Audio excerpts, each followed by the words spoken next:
लेकिन शास्त्रा इस ढंग से नहीं कर रहे हैं। चुल्ल जो बच्चा है, जो मंद बुद्धि है, उसको जो पढ़ा रहा था उसने ये वाली गाथा दी थी और 3 महीने तक ये लिखा हुआ है कि वो इसको रट नहीं पाया। अब रट नहीं पाया तो इसका जो टीचर है वो बहुत ही डिस्गस्टेड हो गया कि बहुत ही बेकार है, इससे होगा नहीं। उसको सोचता है कि इसको मैं दंड दूं, है ना। शारीरिक दंड नहीं देता है, मानसिक दंड देने की कोशिश करता है। कैसे?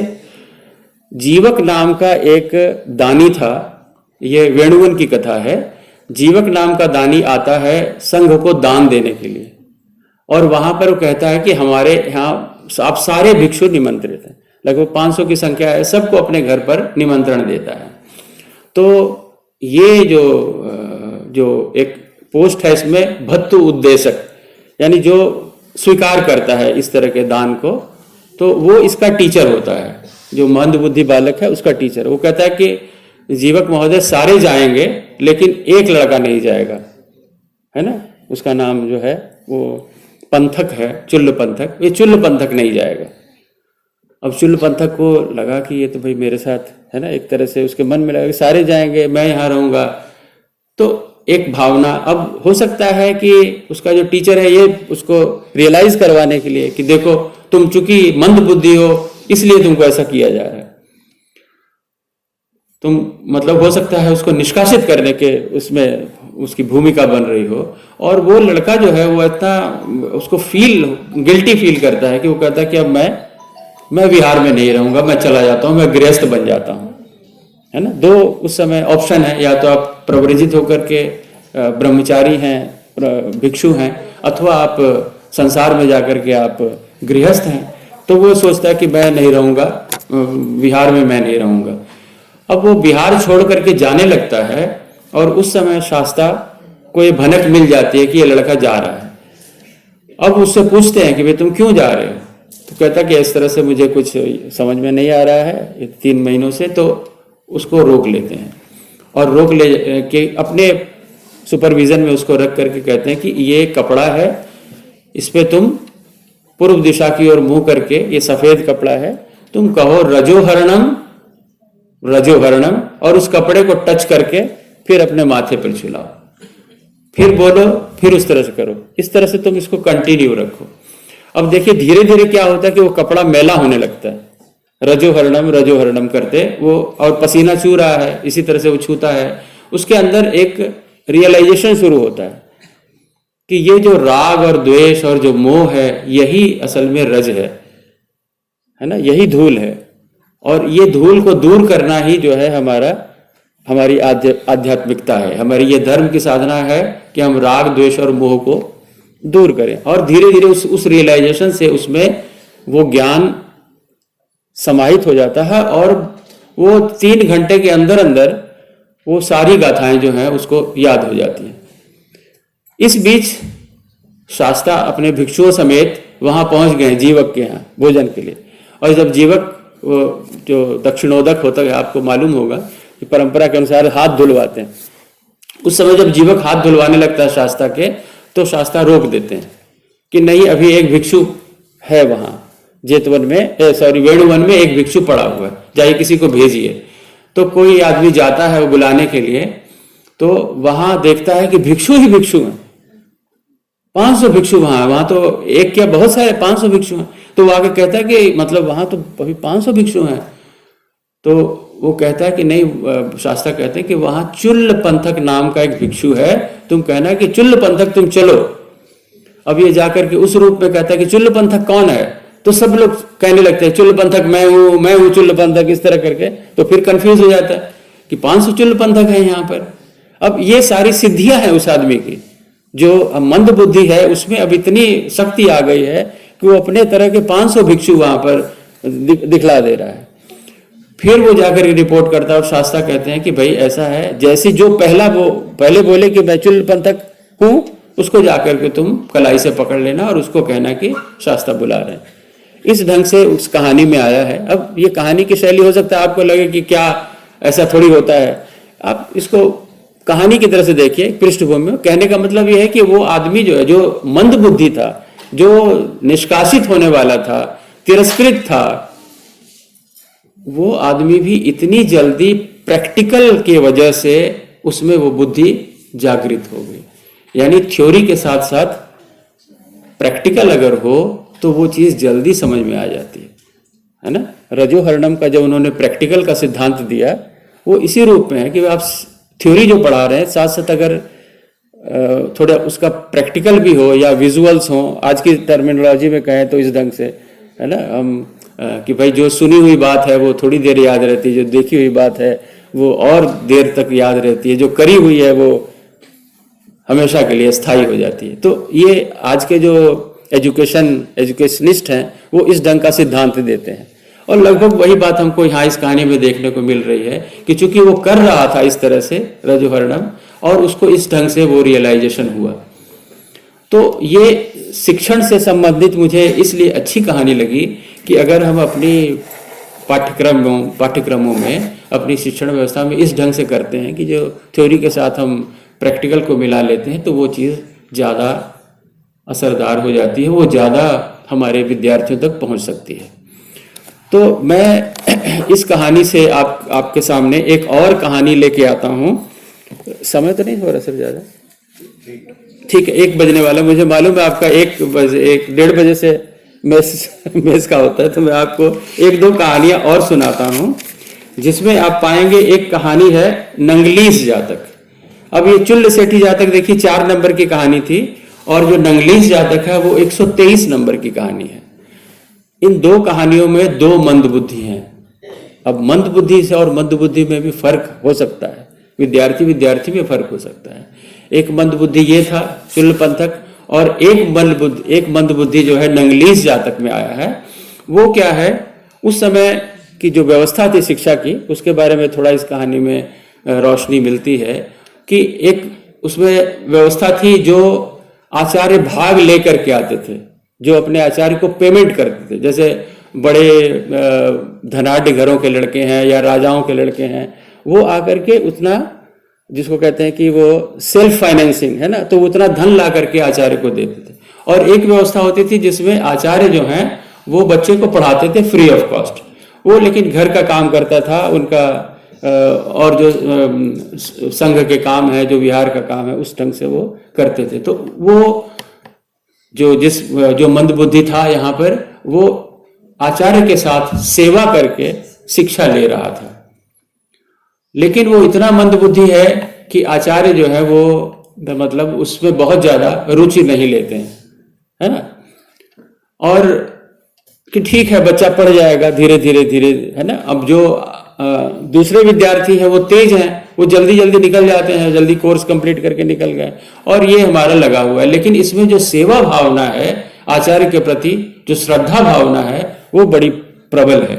उसका उदाहरण उसमें इस तरह से दिया है कि आचार्य जो हैं वो खाना खाने के बाद जब आराम करेंगे तो कहते हैं कि भाई थोड़ा जो मेरा सिर वाला हिस्सा है चारपाई का, ये थोड़ा ऊपर कर दो। तो वो लड़का जो है वो थोड़ा सा चारपाई एक पैर के नीचे ईंट रख देता है, और कोई ईंट नहीं मिलती है दूसरी तरफ तो अपनी जांग रख लेता है, और इस तरह से वो आचार्य को सुखद निद्रा में वो वहां उनको आराम देता है। लेकिन उस समय क्या होता है कि आचार्य को नींद आ गई, जब सुबह उठते हैं देखते हैं अरे ये लड़का तो तब से जो है अपनी जांघ पर ये चारपाई संभाले हुए है। तो उनका हृदय जो है बहुत द्रवित हो जाता है। कहते हैं नहीं, इस बच्चे को मतलब ठीक है ये मंद बुद्धि है, लेकिन इसके साथ मैं ज्यादा मेहनत करूंगा और इसको मैं सिखाऊंगा, है ना इसके। तो वो कहते हैं बेटा ऐसा है कि तुम आगे से जो भी जहां भी जाओ, जो देखो या जो खाओ, मुझे आके बताना कि तुमने आज क्या क्या किया, क्या देखा, है ना। तुम आके रिपोर्ट करना मेरे पास। ठीक है। अब वो भिक्षु और भी लोग हैं साथ में, आचार्य के आश्रम में वो लोग गए हैं जो लकड़ियाँ तोड़ने के लिए, जो हमारा पुराना आश्रम वाला सिस्टम था उसमें वो लकड़ियाँ वगैरह लेकर आते हैं और आचार्य से पूछते हैं कि आज क्या देखा। तो कहते हैं कि आज तो मैंने सांप देखा है। अच्छा, तो सांप कैसा होता है? तो कहता है कि हल के फाल की तरह होता है। अब हल का फाल आप जानते हैं, जिससे प्लोइंग करते हैं, जिसमें खेती करते हैं तो एक वो लोहे का पीस होता है ना, उसको फाल कहते हैं ना सर, वही होता है ना फाल। तो अब आचार्य थोड़ा सा पहले घबराते हैं कि सांप की उपमा ये फाल से दे रहा है, तो हो सकता है कलर उस ढंग का हो, इसलिए कलर के हिसाब से कह रहा हो कि भाई हल्के फाल जैसा होता है। कहने चलो कुछ बोला तो सही, स्टार्ट तो किया इसने एक्सप्रेस करना, है ना, कुछ अभिव्यक्ति तो आई इसमें। फिर अगली बार जो जाते हैं तो कहता है आज क्या देखा, तो आज मैंने हाथी देखा। तो हाथी कैसा होता है, हल्के फाल की तरह, है ना, वही उपमा दे दी कि हल्के फाल की तरह होता है। तो फिर आचार्य सोच में पड़े और सोचे कि लड़का जो है ये शायद सूंड को देख करके, अब हाथी इतना बड़ा होता है ना, उसमें शायद ये सूंड को देखा है, उसकी पूरा एक्सप्लेन नहीं कर पा रहा है, इसलिए ऐसा हल्के फाल की तरह बोल दिया। ठीक है, फिर इसी तरह गुजर गया। उसके बाद फिर एक दिन वो कहीं भिक्षु जो है कहीं खाने के लिए गए और वो आते हैं तो पूछते हुए आज क्या, तो उन्होंने कहा कि मैंने सर आज ऊख देखा। ऊख माने गन्ना जो होता है। अच्छा, तो गन्ना कैसा होता है, हल्के फाल की तरह। अब जो है ये आचार्य घबराए कि भाई इसको दूसरी उपमा सूझ ही नहीं रही है, लड़का में एक्सप्रेशन नहीं है, कोई इमेजिनेशन नहीं है, कुछ कर माने कुछ और सोच ही नहीं पा रहा है, उसी के साथ चला दे रहा है। क्योंकि एक बार मैंने इसको मोटिवेट किया कि हाँ ठीक है, पहली बार जब उसने कहा था तो इन्होंने कहा था कि ठीक है बहुत अच्छा। अब ये उसी को लेकर के इसी में फंस गया कि हल्के फाल की तरह। फिर एक दिन जाते हैं तो कहे कि आज क्या देखा, तो आज सर हम लोग वहां गए थे तो वहां बहुत दूध दही खाने को मिला, है ना। तो दूध दही कैसा होता है, हल्के फाल की तरह। अब जो है अब ये घबरा गए आचार्य कि भाई ये लड़का जो है ये सुधरने वाला नहीं है ना। तो भाई मंद बुद्धि में भी बहुत ही मंद बुद्धि है कि जिसको अब इतना भी इमेजिनेशन कुछ है ही नहीं, एक्सप्रेशन भी वही है, चूंकि एक बार सीख लिया और वही हल्की फाल में अटक गया। तो ये इस ढंग के भी विद्यार्थी हो सकता है मिल जाएं, तब उनके लिए क्या करेंगे, है ना। तो वहां शास्त्रा, अब ये कहानी इस रूप से आता है कि वहां आचार्य ने उसको खर्च देकर विदा किया कि भाई अब आप घर जाइए, आपका जो शिक्षण है वो समाप्त हुआ। तो मैं कहानी इसलिए मुझे कहानी रोचक लगी कि देखिए जो शैक्षिक प्रबंधन की जो व्यवस्था है ना, उसमें दोनों छोर हैं। एक तो बिल्कुल ही जिसमें अब आप कुछ नहीं कर सकते, सारे जो है आपने प्रैक्टिकल भी करवा के देख लिया, है ना, आपने उसको दूसरे ढंग से विकल्प तरीके से उसको शिक्षा देने के वो भी आपने आजमा लिया, लेकिन कोई भी प्रोग्रेस नहीं हो रही है, तो वो लास्ट केस है ना, वो अंतिम। तो इस ढंग के भी अगर विद्यार्थी हैं तो भाई ठीक है, उनको कोई और प्रशिक्षण दे करके कोई स्किल डेवलपमेंट वाली बात हो, है ना भाई। कोई जरूरी नहीं कि अब आप पूरे ग्रंथ ही पढ़ेंगे, जो स्किल है कुछ हाथ पैर का जो काम है ना, उसको ढंग से सीख लेंगे तो वो शिल्प भी आपके बहुत काम की चीज होती है, उससे भी आप आजीविका जो है चला सकते हैं। तो इस ढंग की कहानियां अब शिल्प वाले में आ गई। तो कई जातक कथाओं में इस ढंग से आया है कि वो भिक्षुओं को कहते हैं कि भाई जो कुटिया बनानी है आपने, है ना, क्योंकि जो व्यवस्था थी विहारों की उसमें कर्म स्थान दिया जाता था और वर्षावास में भिक्षु जाके कुटिया बना के कहीं जंगल के समीप रहते थे।